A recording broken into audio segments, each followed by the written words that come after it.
From the fantasy armchair, it is the Fantasy TyRant. Hey there, fellow fantasy football freaks. Welcome back to the Fantasy Armchair as I continue my U.S. tour, traveling all 50 states with old Cherry here. And today, we're at Hot Springs National Park. Pretty nice place. Got a nice peaceful flow of water going. The land here in Arkansas is absolutely breathtaking. Too bad it's wasted on a bunch of hillbillies. Nah, I'm just fucking with you. But let me tell you about something. Some dude called me a hillbilly the other day. He's like, no, why the hell am I gonna watch some show with some hillbilly who's cussing? First of all, if you call it cussing, you're probably not gonna want to watch my show. Secondly, what about how I look, what I do, or how I sound says hillbilly to any of you? Yeah, that's what I thought. What, cause they drink beer? Is that what it is? I don't fucking know. Guy fucking didn't know what he's talking about. Obviously. Luckily, I've got this nice, relaxing hot spring here to help calm my nerves and get ready to help you all crush your league. And I'll help you by giving you my benches and bumps for week 7. Hey, real quick, I had to reshoot a lot of shit because I had a major power outage that went on early this morning. Finally, everything just came back on so I could finish and everything. So I reshot this to kind of let you know what's going on. That's why it's so tremendously late this time. Hey, we got a storm going on here. There's nothing I can do about nature. Nature's undefeated. And sometimes it sure is glorious, right? But anyway, better late than never. We're gonna get into those benches and bumps in just a sec. But before we do that, go ahead and click the little thumbs up icon down there and give me a like. Subscribe if you haven't, because if we reach 500 subscribers before the end of the month, I've got something nice I'm brewing up for you. And don't forget, next week, it's Fantasy Freak Appreciation Week. Starting with the top 10 waiver wire count Tuesday morning. I'm going to be dressed up as a different character, in character, every day. So who's your special guest bringing you my show every day next week? I guess you're going to have to tune in to find out. A new character every day. It's going to be interesting. Watch me act like a damn goofball to entertain you. Of course, I'll still have the best and most accurate fantasy football information and advice in the universe. Well, on this planet anyway. There might be some dude out in like Alpha Centauri that has better advice. I don't know. But remember, since it's Fantasy Freak Appreciation Week, that means all my exclusive content on Patreon, all the one-on-one chat advice you want from me, all of that, you get for free for 1 week to preview and enjoy. But if you sign up with me on Patreon today, you're going to get 3 entries into the Grandprize Giveaway, where you can win a stitched jersey of the player of your choice. But that's only for my Patreon members who sign up before October 26th. So do it today, get your one-on-one advice for this week, plus the exclusive content, and that includes bonus benches and bumps, and get your entries in the Grandprize Giveaway. So it's time for the show. Then Time Magazine called, well, it hasn't called it anything because they haven't seen it yet. But anyway, it's time for benches and bumps, benches and bumps, benches and bumps. We'll start off like we always do with the running back bump of the week, Darrell Henderson. I think we all knew this guy would be a superstar as long as he stayed away from the injury bug. He's healthy now, and as long as he is, he remains a bona fide RB1. It's the double revenge game, and I know that the Rams are going to do a lot of work through the air, but it's the ground game that's going to take over and carry them to victory once the score gets out of hand by halftime. And chances are, it'll be out of hand by then because, you know, it's the fucking Lions. Henderson's been a workhorse back lately, carrying the ball over 20 times last week, and he's averaging over 4.6 yards per carry. That's a possibility of 100 yards every game. Let's do the math on that for fantasy purposes. Carry the 2. That's 10 points right there. And he's likely catching some passes. That's more points. Plus at least a touchdown, maybe 2. I can definitely see that being done against the purring kittens of Detroit, who are allowing the second most fantasy points to opposing running backs. Add that all up, and it doesn't take a math whiz to figure out you're starting Darrell Henderson on Sunday, so he gets a bump up this week. Running backs are bumping up? I knew it. Christian McCaffrey will be out at least another few weeks, and we're beginning to see a repeat of the weekly CMC tees we were getting last season. So Hubbard owners can breathe a sigh of relief, knowing that they're going to get usage out of him for at least the next few weeks. And this week, he'll be burning up the turf at MetLife Stadium against the Giants, who are giving up the 7th most fantasy points to running backs this season. I expect the Panthers D to take care of the second-string Giants offense, enough to where Hubbard will be heavily utilized all throughout the game.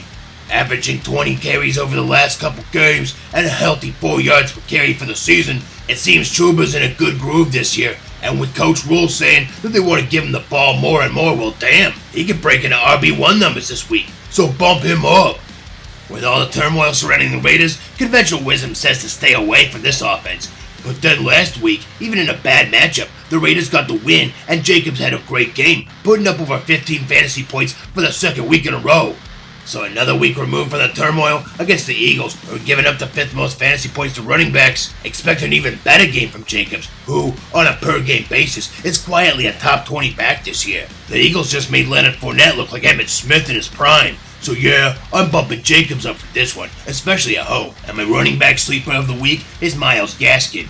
A couple weeks ago, everyone was down on Gaskin, so they either traded him, benched him, or in too many cases dropped him. Then he went off in week 5. So everyone picked him back up and started him in week 6, which didn't turn out so well. So if you found that a Gaskin owner in your league rage dropped Gaskin again, pick him up as a bye week fill-in. With Tua back, I see the Dolphins' offense being more efficient, and talk about a great opportunity for a get-right game. As this week the Miami Dolphins host the Dirty Birds of Atlanta, who are as good at stopping the run as Paris Hilton is at stopping a freight train. Not saying it's relevant, just something I'd like to see her try. Anyway, I don't expect another train wreck with Gaskin this week. I think he puts up decent numbers at home against the 5th worst defense at stopping fantasy running backs. So who am I benching? This week, I'm definitely benching both 49ers running backs. The Niners backfield is weird again this year, and Shanahanigans are full in effect. Is there likely to be a running back on that squad who's going to put up serviceable numbers and a good fantasy day? Yeah, probably. But good luck figuring out which one. Eli Mitchell seems to be the head honcho there right now, but Trey Sermon was picked earlier than him, so you know he's going to get some too. But neither have really made a statement yet, and until they do, I'm not comfortable starting either one. And when you consider the fact that they're facing off against the Colts, who are only giving up the 5th least fantasy points to opposing running backs, no thanks. Now you might be forced to start one of them this week, but you're not feeling thrilled about it. So if you can afford to do it, leave them both on your bench. Other running backs I'm benching. After a killer performance against the Cowboys, we were all excited about starting Booker last week against the not-so-good as we expected them to be Rams defense. But Booker ran as effectively against the Rams last week as a third-party candidate would in a rigged election. What am I, Dennis Miller all of a sudden? Good God. With everyone banged up on that offense, I have a hard time wanting to start anyone, at least until Saquon gets back. And Booker ain't no Saquon, so maybe in a matchup against the Panthers, who are giving up the least fantasy points to opposing running backs in the league, you should leave Booker on your bench. I like Michael Carter as a running back for the future, but he hasn't produced much in the way of fantasy commodity yet this season. Obviously, that's because he's tied to the Jets offense, who, as per norm, is about as explosive as a wet firecracker in the run game. The Pats are no slouches when it comes to the run either, holding Carter to 10 fantasy points in week 2, and this time, they'll be in the comforts of home at Gillette Stadium. I don't think there's going to be a lot of scoring in this game. Both offenses are about as riveting as Ben Stein calling bingo at a retirement center. Bueller. There's gonna be better days and better matchups for Michael Carter, but this week, play it safe and leave the rookie on your bench. Bust alert, DeAndre Swift. Hey, I'm starting him, you're starting him, but hear me out. Swift says he's playing, and all signs are that he is. Doesn't mean he's 100%. Plus, against the high-powered offense of the Rams, featuring the more effective QB of the double revenge game narrative, Matt Stafford, the Lions will likely have to turn away from the traditional run and go with the pass to play catch-up. Might be a sneaky good game for Jamal Williams, just saying. In a bye-heavy week, you're probably starting Swift if you own him, but don't cry into your Fruity Pebbles if he doesn't light up the scoreboard for you. And now moving on to the wide receivers I'm bumping up, and my biggest bump in the game at wide receiver is going to Mike Evans. If you've been watching my shows, you know that I'm a Mike Evans apologist. I just think that he gets a bum rap, and he's a lot better than people seem to give him credit for. Dude's a top 20 wide receiver by the end of the season, every season. But that's not why I'm bumping him up this week. Antonio Brown is out this week, and Gronk's still out too. No Gronk, no AB, no problem. It's going to be the Godwin and Evans show all fucking game. People ask about starting Evans more than they ask about starting Godwin, so that's why I've got Evans here. Now I assume you're starting them both, but if you feel like you have to make a decision on that this week, let me help you out. You know Tom Brady, right? And you know he's pretty good, right? And you know that Mike Evans is a wide receiver on that team with Tom Brady, right? Yeah? Well, I bet you didn't know that Mike Evans is the top targeted wide receiver in Tom Brady's offense. Yeah, I bet you didn't know that before, but now you know. And knowing is half the battle. T.I. Joe! Bump Evans up this week. Other wide receivers I'm bumping up, so there's this bromance brewing between Carson Wentz and Michael Pittman, and we're all excited about the possibilities. But then T.Y. Hilton returns and swoops in like some kind of skank-ass Jezebel and steals Pittman's man and his target share. Well, this week, with Hilton likely out with a quad injury, Paris Campbell on IR, and Zach Pascal putting up El Zilcho lately, Pittman gets Wentz all to himself. Look for him to pop off against a middling Niners secondary this Sunday. Bump him up. All those rumors surrounding where Tua will end up and who will end up in Miami seem to have subsided for now. So I think the Dolphins will be focused on trying to put together a win in a winnable game against the Dirty Birds of Atlanta. The Falcons are giving up top 10 numbers to wide receivers in fantasy, and the connection between Tua and Waddle runs deep, as they spent 2 years together at Alabama. It's no wonder why Waddle's targets more than double with Tua in at QB, and his production quadruples.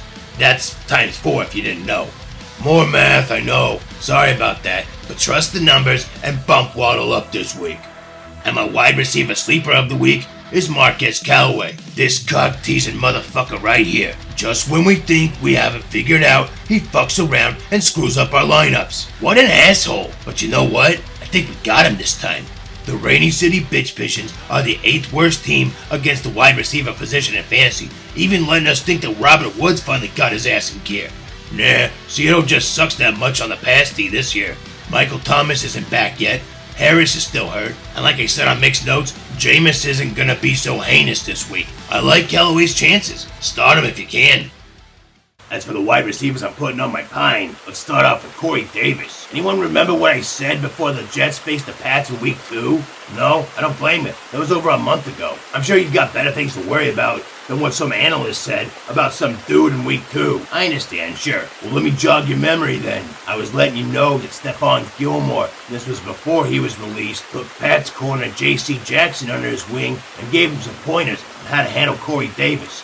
And I was telling you all, yeah, sit Davis for this game. I'm worried about it. And you know what happened?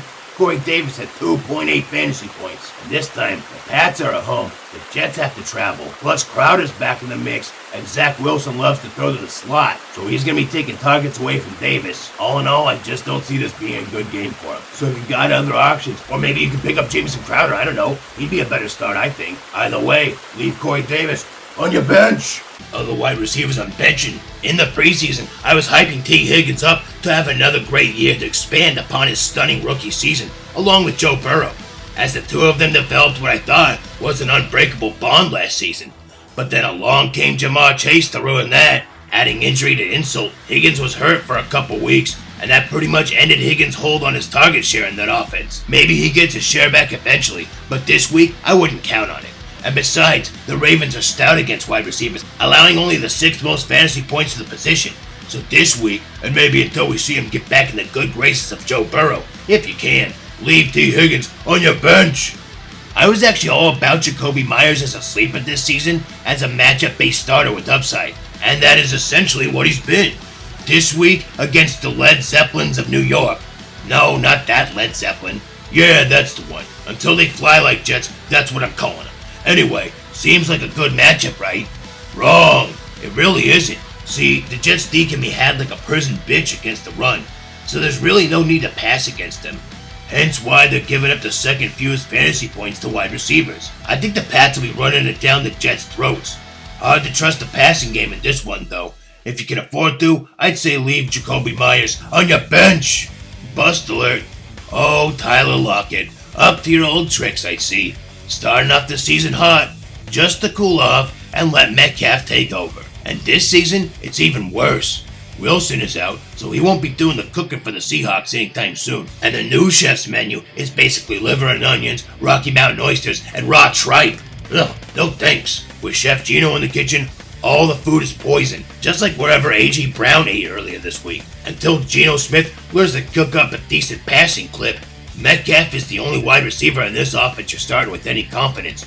You may be forced to start Lockett during Buymageddon, but I wouldn't be excited about it. Going on to quarterbacks, and my quarterback bump of the week is Matthew Stafford.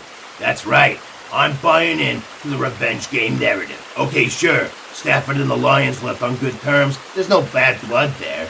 But don't tell me for 1 second Stafford doesn't want to turn it up against his old team. Besides, The cute little kittens of Detroit aren't exactly the best defense against opposing quarterbacks, so Stafford should have plenty of success lighting it up. Henderson will get his on the ground, but Stafford will get his through the air too. Quietly the QB8 overall this season. I have no doubt that Stafford is going to rip it up on the Detroit D, who let Burrow go off for over 24 points last week. I think Stafford's going to get at least that, so I'm bumping him up this week. Other QBs I'm bumping up. So last time I had Ryan up here as a bump, I said if he let me down, I'd never have him up here again. And then he had the best game of his season, so I'll give him another chance and do it again this week against the Dolphins D, who's hovering around the bottom 10 against the opposing QBs in most leagues. Ridley's back, Gage is back, Patterson's killing it, even Kyle Pitts put up some gaudy numbers the last time out. Matty Ice is averaging over 25 fantasy points a game his last 2 games, and I expect right around there in this one.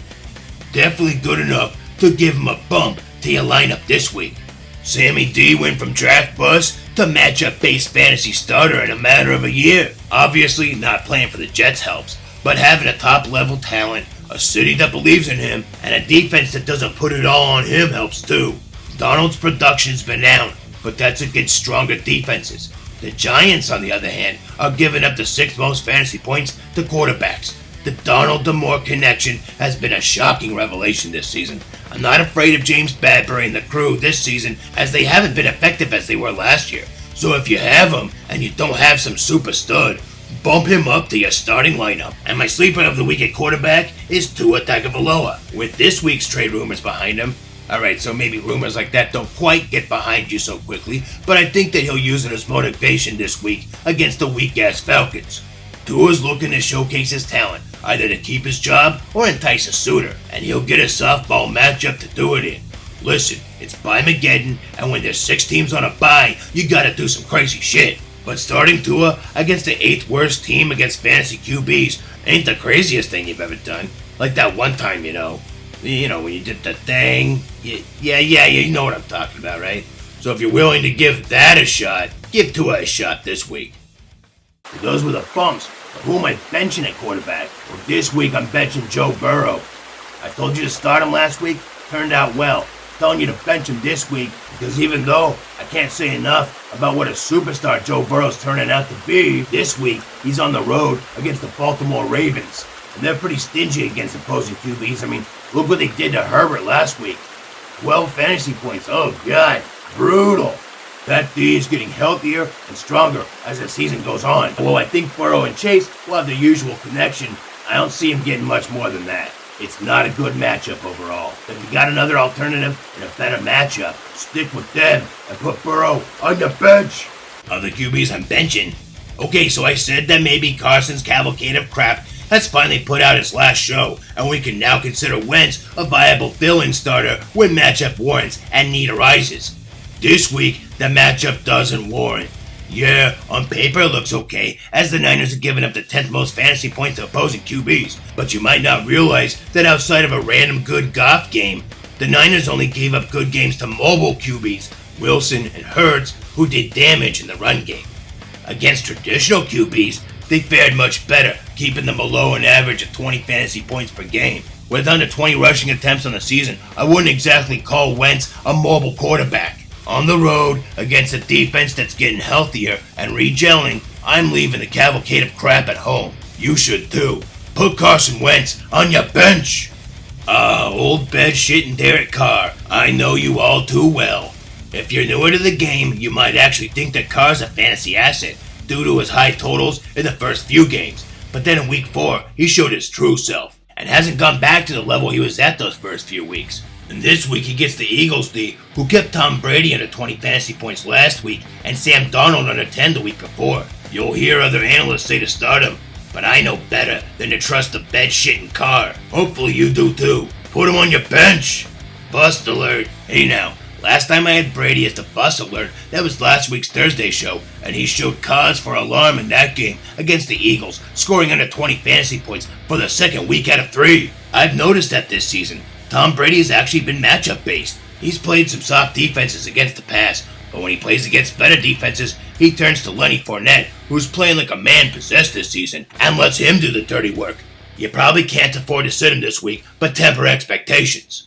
And finally we reach the tight ends, and my tight end bump of the week is Dallas Goedert. He's healthy now, coming out of the COVID protocol, no problem. COVID means different things to different people, but for him, it didn't seem like it affected him much. That's good news for Goedert owners. And now that Ertz is out of the picture, Goddard's going to be getting those targets from Hurts all day. And we all know how much Hurts loves throwing to his tight ends. In fact, he's thrown to the tight end on 25% of his throws. That's top 5 in the league. By him doing that, he put both Goddard and Ertz in the top 25 tight ends. So yeah, Hurts likes throwing to his tight end, that's my point. And since Goddard's the lone wolf there now, he's going to get all the attention. And that means a fantasy payday for all his owners. And without that albatross Ertz hanging around his neck, I think Goddard will be a top 10 fantasy commodity for the rest of the season.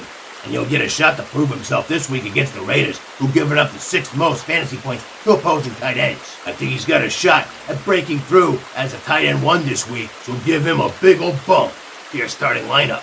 The tight ends are giving a bump. Kyle Pitts finally breaks out, and then the Falcons go on the bye. Well, goddamn. Hey, at least they come back this week to take on the Dolphins. I don't expect much resistance, and I expect Matt Ryan to spread the ball around. I see the rapport that he's developing with Pitts, and I don't anticipate the Dolphins really getting in the way. They're a middling defense and won't be an obstacle for the Falcons to try to salvage this season and establish Kyle Pitts as the premier tight end of the league. It may be too late to buy low on him, but I think his stock goes up even higher this week. Expect a good game from Pitts and give him a bump up. Here's someone I was wrong about. I thought he had nothing going on with Tua, but then on his first game back from injury, Tua connected with Gesicki 8 times on 9 targets, second most for the season for Mike. It's all hands on deck against the anemic Atlanta defense in this one. And while Falcons aren't sluts to the tight end position, the last few weeks, they haven't faced the who's who of tight ends, more like the who cares. Caden Smith, Ricky Seals-Jones before Logan Thomas went out, and Trevin Wesco. I don't think they're going to fare as well against the hot, as of late, Mike Gesicki, so bump him up. And my tight end sleeper of the game, and let's talk about a rookie QB loving the tight end position, because Justin Fields is starting to figure out what he's got in Cole Kmet, giving him the most targets that he's had since week 1 this past week. The Bucs are giving up the 9th most fantasy points to fantasy tight ends this season, with no one else taking away tight end targets from him. Kmet could get lucky this week. This may be the game that he puts up double-digit fantasy points, and in a heavy bye week, that'll be useful. Alright, so which tight ends am I benching? I'm not a big fan of Tyler Higbee this week, or really this season. I mean, has this guy ever been a proper start? At the beginning of the season, I was speculating that maybe Stafford would help him become fantasy relevant. Yeah, but that hasn't happened. Even against those cute and cuddly kittens of Detroit, I just can't start him. Lions D actually isn't that weak against tight ends. They're giving up the 13th least fantasy points to the position. That might be all they do right, I don't know. I think the ball's going to go everywhere but to Higbee this game. I think Higbee's droppable at this point, but I understand if you want to keep him, just in case. But honestly, this week, I take a flyer on Tommy Tremble before I'd start Higbee. As far as I'm concerned, this week, and maybe forever, you leave Higbee on your bench. Other tight ends I'm benching. Yeah, with the rest of the Giants wide receivers beat up or out, you might be tempted to try out Ingram. Truth is, the Panthers defense is good enough to where I just don't want anything to do with them, especially if that player also has something to do with the Giants or Danny Dimes. Too much negativity there. Move on and put Evan Ingram forever on your bench. Finally, a tight end not named Gronk stepping it up for the Bucs. But don't chase the fantasy points. Not this week at least. The Bears are only giving up the 5th least fantasy points to opposing tight ends. If Gronk were in there, I'd say start him. But Howard's no Gronk. Maybe more like a Grink. So, I'm sitting Grink this week, and so should you. Don't let 1 week fool you. His otherwise poor target share in a bad matchup should tell you clearly you gotta leave O.J. Howard on your bench. Bust alert. So you're thinking a double revenge game. It's all hands on deck for the QB pass targets. And for the most part, that's true. But I worry about the Hawk here. The Rams aren't particularly stout against the tight end position, but Hawkinson isn't particularly getting a lot of work either. The Lions are in shambles, and I'm not touching anyone but Swift in that offense at this point. You're probably forced to start him, but you're probably also forced to deal with the 8 points at best that he puts up for your squad. So that's it, fantasy football freaks. You want more benches and bumps? Plus my sleepers, my deep dives, exclusive content, one-on-one chat advice anytime you want, and 3 entries into that Grandprize Giveaway for the stitched jersey of your favorite player or whatever player you want. And click that link to my Patreon below and sign up today. Also, while you're at it, click the link to the Fantasy Football Edge Facebook page. This is a group with over 6,000 members. They're growing with fantasy football freaks coming in every day, all helping each other play this awesome game we all love. And I'm on there a lot, answering questions, and then featured every Thursday. I'll have all my YouTube shows, but I got my Thursday night show exclusive to The Edge. So if you want all you can get of the Fantasy Tyrant, you better hook up with The Edge as well. Check it out, Fantasy Football Edge on Facebook. Anyway, I hope this video helped. If you need more, check out the Patreon, get the exclusive content, or otherwise, just come see me tomorrow morning for the Tinker Stinker Power Hour. That's 8:30 a.m. Pacific, 11:30 a.m. Eastern. I'll go over all my sleepers, my deep dives, streaming defenses, streaming kickers, injury updates up to the minute, weather report, plus the answers to all your burning questions. So while you're taking a dump and trying to figure out who to put in your lineup, come see me and I'll help you. Set your lineup, not take a dump. Not sure how I'd help you with that. Anyway, hit like, subscribe if you haven't, share this with everyone you know, even the people you don't like. Who knows, they might like me. And every little bit helps. And come see me tomorrow morning for the Tinker Stinker Power Hour. Until then, I'm out. Peace.